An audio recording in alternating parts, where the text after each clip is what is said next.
Hello मेरे प्यारे बच्चों, आपका हमारे इस क्लास 12th की केमिस्ट्री क्लास में आपका बहुत बहुत स्वागत है। आप लोग यूपी बोर्ड एग्जाम्स की तैयारी कर रहे हैं, मोस्ट इंपॉर्टेंट लेसन देख रहे हैं, वो है अल्कोहल, फिनाल तथा ईथर। तो अल्कोहल, फिनाल तथा ईथर में आज हम बहुत ही मोस्ट इंपॉर्टेंट टॉपिक लेके आए हैं कि ईथर, ये ईथर क्या होते हैं, ईथरों का नामकरण कैसे किया जाता है तथा ईथर को बनाने की सामान्य विधियां कौन कौन सी है, इनके बारे में आज हम चर्चा करने वाले हैं। इससे पहले मान लीजिए आप ईथर के बारे में नहीं जानते हैं या आपने जो है इससे पहले जो है ईथर के बारे में नहीं सुना है, तो कोई दिक्कत नहीं है, आप बिल्कुल एकदम बिंदास रहिए। आपको अभी हम ऐसा बताएंगे कि आप ईथर भी जान जाओगे, नामकरण भी सीख जाओगे और इनको बनाने की विधियां भी जो है इस लेक्चर्स में आप सीख जाओगे। तो आप लोग वीडियो के अंत तक बने रहिएगा, देखना अभी आप सारी बातें जो है आप चुटकियों में सीख जाओगे।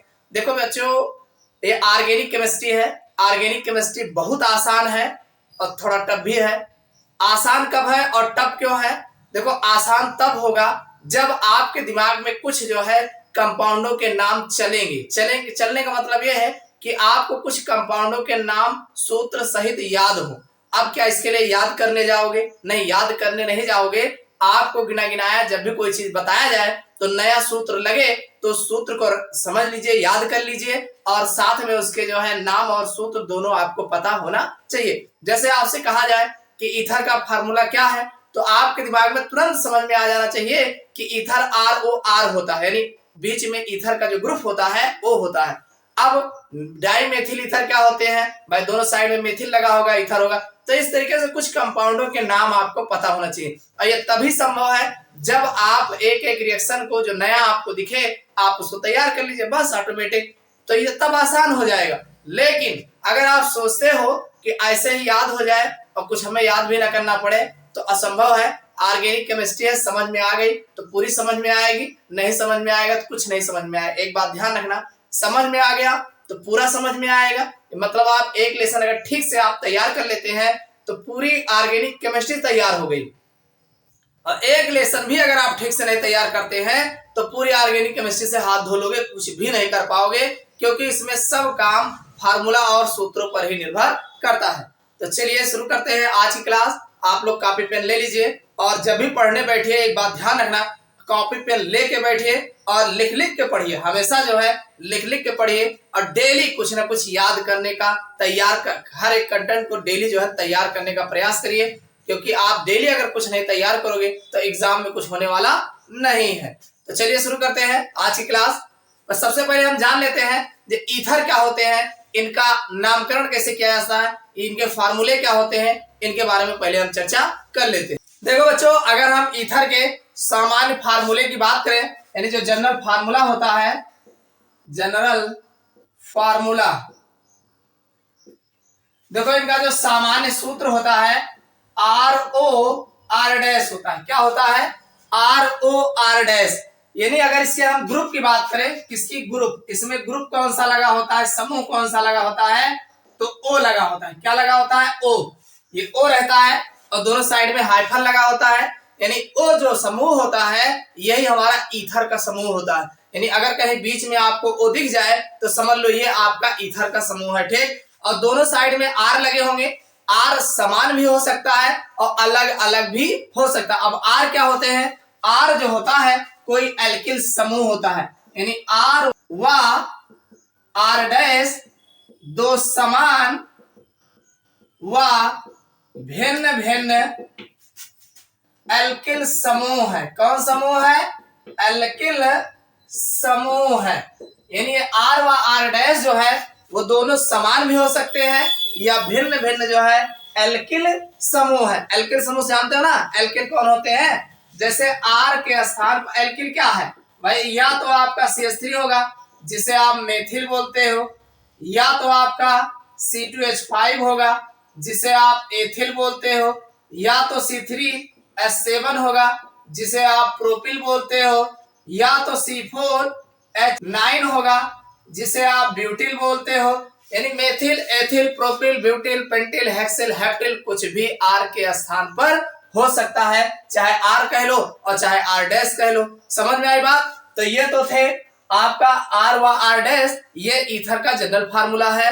R व R डैश दो समान या भिन्न भिन्न जो है एल्किल समूह है। इतना समझ में आ गया।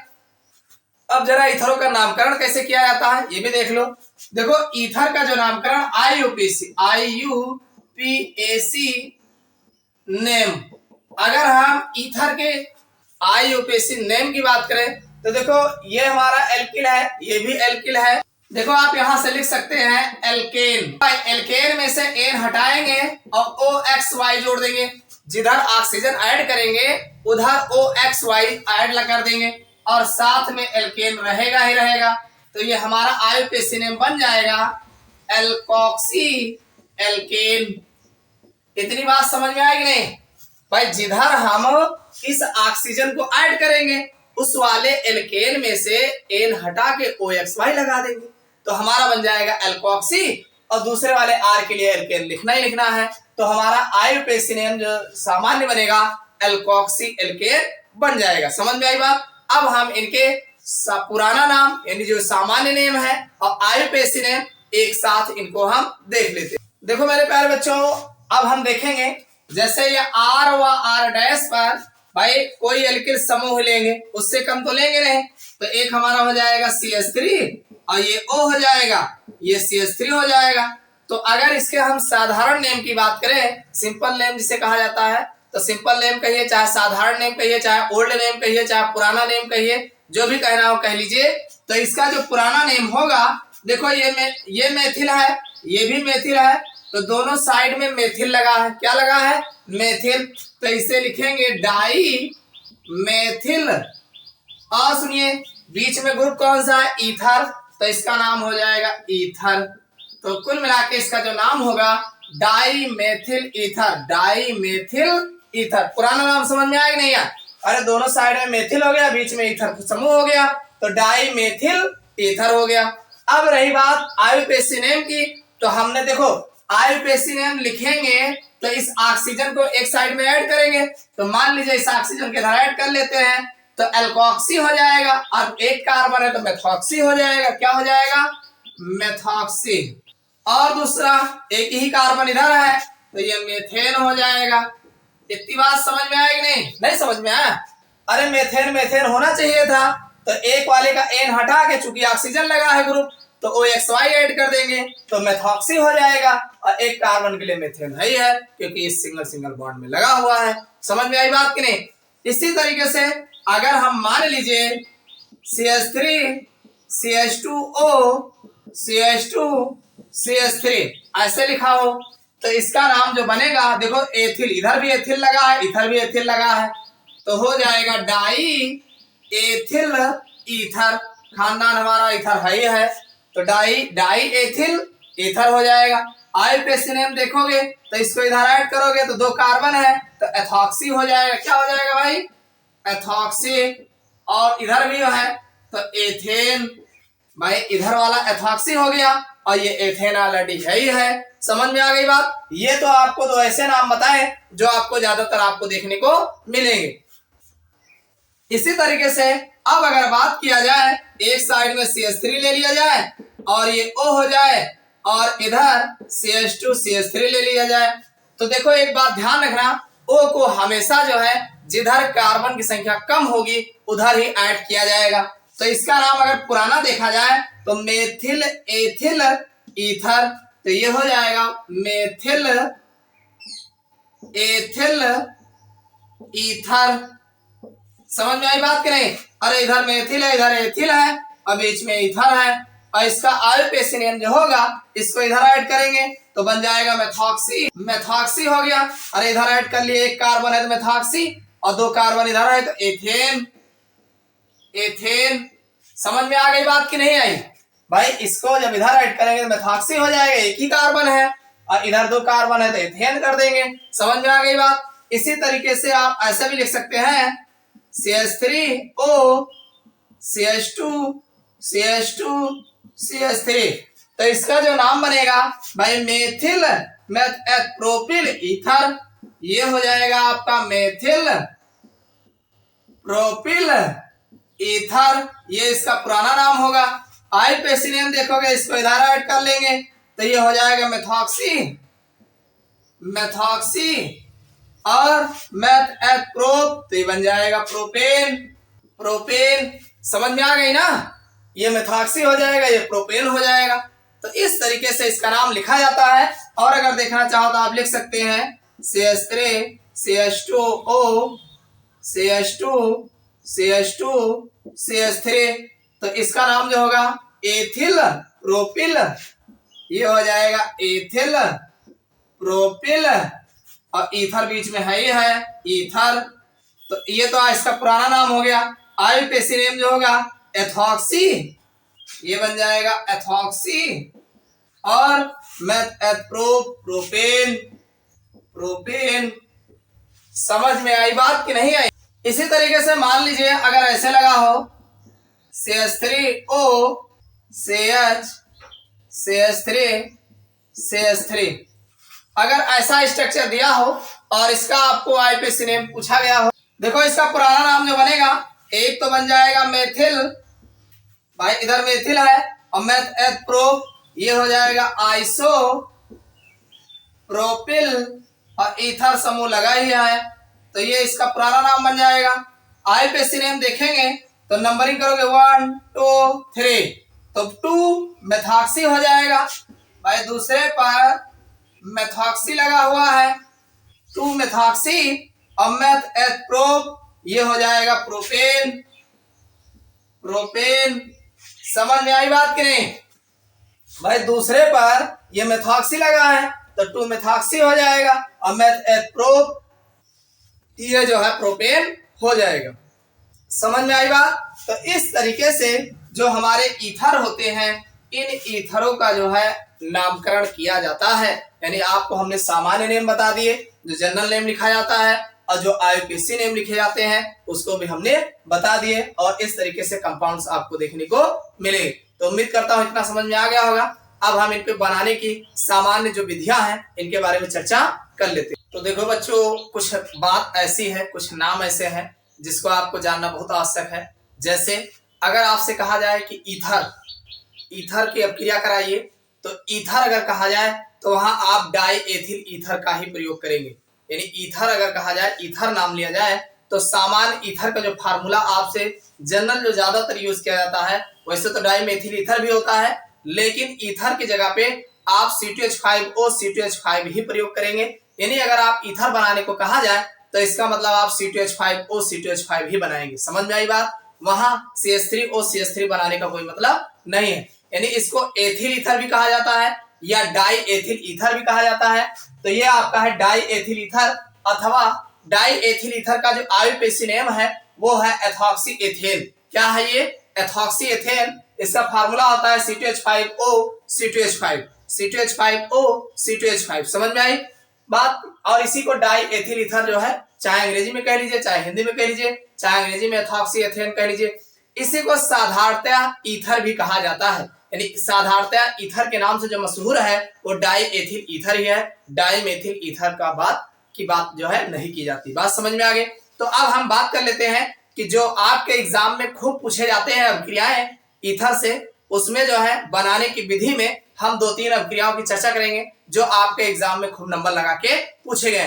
तो हम मेथड्स ऑफ प्रिपरेशन या बनाने की विधियां की बात कर लेते हैं। तो सबसे पहली विधि इसमें हम बात करेंगे। देखो सबसे पहली विधि हम एथिल हैलाइड से करेंगे। तो एथिल हैलाइडों द्वारा जो है हम डाई एथिल ईथर का निर्माण करेंगे। अब ये एथिल हैलाइड क्या होते हैं भाई? एथिल और हैलाइड, एथिल का फार्मूला जो होता है C2H5, यही तो एथिल है, और हैलाइड कह रहा है मतलब इस पर आई लगा हो चाहे Br लगा हो, तो ये हमारा है एथिल हैलाइड। एथिल हैलाइड का 2 पार्टिकल अगर हम सिल्वर ऑक्साइड से अपक्रिया करा दे, किससे अपक्रिया करा दे? सिल्वर ऑक्साइड Ag2O, किससे अपक्रिया करा दे? Ag2O, सिल्वर ऑक्साइड से अगर हम अपक्रिया कराते हैं भाई, सिल्वर ऑक्साइड के साथ जो है इसको गर्म करेंगे, और ईथर की उपस्थिति में, किसकी उपस्थिति में? यानी ईथर की उपस्थिति में, अरे ईथर बनाने ही जा रहे हैं, तो ईथर की उपस्थिति में अगर हम सिल्वर ऑक्साइड से अपक्रिया कराते हैं तो देखो होगा क्या? देखो सीधी सी बात है, 2 Ag है और यहाँ आगे 2 हमने लिया है 2 I, तो आपको पता है कि C2H5 ये प्लस चार्ज हो जाएगा, I नेगेटिव चार्ज बन जाएगा। इसी तरीके से Ag पर प्लस चार्ज होगा, O पर नेगेटिव चार्ज होगा। तो ये Ag जो है प्लस और माइनस ये I के साथ AgI बना लेगा और ये इनके साथ लग जाएगा, तो हमारा बन जाएगा C2H5O C2H5 और प्लस 2AgI बनेगा। ये हमारा है डाई एथिल ईथर है, डाई एथिल ईथर है। आप इसको लिखोगे कैसे? इसको लिखने का बढ़िया, ये आपका है एथिल आयोडाइड, ये क्या है? एथिल आयोडाइड, और ये है सिल्वर ऑक्साइड। नाम याद रखना भाई, सिल्वर ऑक्साइड, क्योंकि नाम से ही आप क्या होता है जब कैसे प्राप्त करोगे ये सारी अपक्रियाएं तभी बना पाओगे। समझ में आई बात? तो आप क्या कहो, कैसे लिखोगे इसको? आप सीधा सीधा कहेंगे जब हम एथिल आयोडाइड पर सिल्वर ऑक्साइड की अपक्रिया ईथरीय माध्यम में गर्म करते हैं तो हमें डाई एथिल ईथर प्राप्त होता है। समझ में आ गई बात? भाई ये आपका सिल्वर आयोडाइड बना है। अब हम दूसरी अपक्रिया की बात कर लेते हैं। देखो दूसरी अपक्रिया जो हमारी है एल्कोहलों के निर्जलीकरण से, बाय डिहाइड्रेशन ऑफ एल्कोहल। देखो ये मोस्ट इंपॉर्टेंट अपक्रिया है, ये इतनी इंपॉर्टेंट अपक्रिया है कि ये अपक्रिया बार बार आपको मिल रही है, तो बार बार मिल रही है तो समझ जाओ ये खूब इंपॉर्टेंट है और आपके एग्जाम में खूब पूछा गया। तो एल्कोहलों के निर्जलीकरण द्वारा जो है हम जो है डाई एथिल ईथर का निर्माण करते हैं। कैसे करते हैं? जैसे मान लीजिए ये हमारा एथिल अल्कोहल है C2H5OH, समझ में आई बात? इस अल्कोहल का 2 पार्टिकल ले लेते हैं, यानी C2H5OH का 2 पार्टिकल ले लेते हैं और साथ में सांद्र H2SO4 की उपस्थिति में 140 डिग्री सेल्सियस ताप पर गर्म कर देंगे। यानी ये आपका क्या है? ये एथिल अल्कोहल है, इसको तो जान ही रहे हो, एथिल अल्कोहल। ठीक, एथिल अल्कोहल का जब 2 पार्टिकल ले करके और सांद्र H2SO4 की उपस्थिति में 140 डिग्री सेल्सियस ताप, कितना टेम्परेचर रहेगा? 140 डिग्री सेल्सियस ताप पे गर्म करोगे तो कुछ नहीं होने वाला है, बस इसमें से एक देखो एक OH पूरा रहेगा और एक H मतलब H2O निकाल दीजिए, आराम से C2H5O बच जाएगा बस। तो ये आपका बन जाएगा C2H5O और साथ में निकला क्या है? H2O। तो ये आपका एथिल अल्कोहल है, ये आपका डाई एथिल ईथर है, डाई एथिल ईथर। आप क्या कह सकते हैं कि जब हम सांद्र H2SO4 की उपस्थिति में 140 डिग्री सेल्सियस ताप पर एथिल अल्कोहल को गर्म करते हैं तो डाई एथिल ईथर बनता है। मोस्ट इंपॉर्टेंट है। आप यहाँ पर दूसरे हिसाब से भी बना सकते हो। कैसे बना सकते? देखो ये जो एथिल अल्कोहल है C2H5OH, इसको आप वेपर स्टेट में ले लो, कौन सा? वाष्प अवस्था में ले लो, और साथ में एल्यूमिना Al2O3, यानी एथिल अल्कोहल की वाष्प प्रयोग करेंगे और यहाँ Al2O3 लेंगे और यहाँ पे जब भी एल्यूमिना लिया जाएगा तो एल्यूमिना के साथ 250 डिग्री सेल्सियस, देखो यहाँ 140 डिग्री सेल्सियस गर्म किए थे तो H2SO4 लिए थे, अब की बार एल्यूमिना लिए हो तो 250 डिग्री सेल्सियस गर्म करेंगे तो होगा क्या? वही होगा C2H5 और साथ में H2O निकल जाएगा, तो हमारा जो है ये आपका डाई एथिल ईथर बन जाएगा, डाई एथिल ईथर। और ये आपने एथिल अल्कोहल तो लिया ही है, एथिल अल्कोहल। तो इतनी बात समझ में आई कि जब हम एथिल अल्कोहल को की वाष्प को 250 डिग्री सेल्सियस ताप पर एल्यूमिना की उपस्थिति में गर्म करते हैं तब भी हमारा डाई एथिल ईथर बनता है। तो उम्मीद करता हूं समझ में आ गया होगा, मोस्ट इंपॉर्टेंट है। चलिए अगली विधि देख लेते हैं। अगली विधि हमारी है विलियमसन संश्लेषण विधि। अब ये विलियमसन संश्लेषण विधि क्या है? तो बड़ी आसान विधि है। इसमें क्या करना है, एक तो हमें एल्किल हैलाइड लेना है, मतलब आप ले सकते हैं C2H5I ले लीजिए, चाहे Br ले लीजिए, और साथ में आप जो है एल्कोक्साइड लेंगे। कौन सा एल्कोक्साइड लेंगे? सोडियम एथॉक्साइड ले लीजिए। सोडियम एथॉक्साइड का फार्मूला है NaOC2H5, यानी C2, देखो ये आपका C2H5ONa जो होता है ये है सोडियम एथॉक्साइड। कौन है ये? सोडियम एथॉक्साइड है भाई, एथॉक्साइड। तो सोडियम एथॉक्साइड C2H5ONa हमने यहाँ पे पलट के ले लिया है। तो सोडियम एथॉक्साइड और एथिल आयोडाइड, इसका नाम आप जानते हैं एथिल आयोडाइड, और इसको हमने बता ही दिया ये सोडियम एथॉक्साइड है। इन दोनों को लेकर के जब आप गर्म करोगे तो Na, आप जानते हैं यहाँ पे Na पे प्लस चार्ज होता है, अरे Na पे धन आवेश होता है ना, तो I पे ऋण आवेश होता है, तो Na निकल जाएगा, तो C2H5O C2H5 बच जाएगा, C2H5O C2H5 और प्लस Na हमारा निकल गया, तो ये आपका डाई एथिल बन जाएगा, डाई एथिल ईथर बन के तैयार हो जाएगा। तो आप क्या कहेंगे कि जब हम एल्किल आयोडाइड या एथिल आयोडाइड की अपक्रिया सोडियम एथॉक्साइड के साथ कराते हैं तो हमें डाई एथिल ईथर प्राप्त होता है।